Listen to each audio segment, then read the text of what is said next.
না আমি ভাত খাবো না, মানে খাবো না। গ্রামের মধ্যে আমার সব বন্ধুর কাছে আইফোন আছে, শুধু আমার কাছে নেই। আমাকে আইফোন কিনে দাও, তারপর আমি ভাত খাবো, নাহলে আমি খাবো না, মানে খাবো না। আরে বাবা এরকম জিদ করিস না, তুই আজকে 2 দিন ধরে কিছু খাসনি। না আমি খাবো না। আমারও ছোটবেলায় একটা সাইকেল কেনার অনেক আশা ছিল, কিন্তু আমার বাবার পরিস্থিতি দেখে আমি কিছু বলতে পারিনি। তুই কেন এরকম করছিস বাবা? আমি এত কিছু জানি না, আমার আইফোন লাগবে মানে লাগবে, আমি জানি না। আমাকে আইফোন কিনে দাও, যে বাবা যেখান থেকে পারো আমাকে আইফোন কিনে দাও।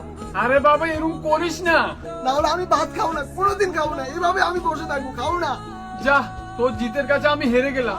নে তুই ভাতগুলো খেয়ে নে, আমি প্রধানের কাছে গিয়ে দেখি কিছু টাকা পায় নাকি। নে নে তুই ভাতগুলো খেয়ে নে বাবা, খেয়ে নে। আচ্ছা ঠিক আছে, তাহলে তুমি যাও, দাও এবার খাবো। খা বাবা খা খা, আমি টাকা নিয়ে আসছি, খা বাবা। আরে সত্যগোপাল, তুমি এখানে? আরে প্রধান বাবু, কিছু টাকা ধার দিলে ভালো হতো। কেন, কি হয়েছে? সবকিছু ঠিকঠাক আছে তো? আরে বলবেন না, আমার ছেলে আইফোন নেওয়ার জন্য খুব জিদ করছে। আইফোন কোনটা? নতুন 17 প্রোটা?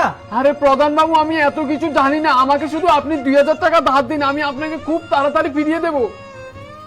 এনে এনে এনে এনে 2000 টাকা। কিন্তু 2000 টাকা দিয়ে কি হবে? বাকি 70-80 হাজার টাকা তোর কাছে আছে। কি বলছেন 70,000? আমার কাছে তো কোনো কানা করিও নেই। তাহলে 2000 টাকা দিয়ে তুই কি করবি? আরে 2000 টাকা তো আমাকে শ্মশানে দিতে হবে শ্রাদ্ধ করার জন্য। আরে বাপ রে, মেরে দিলি নাকি? हमको सिर्फ फांसी का सजा चाहिए। ऐसे तो नहीं होता है।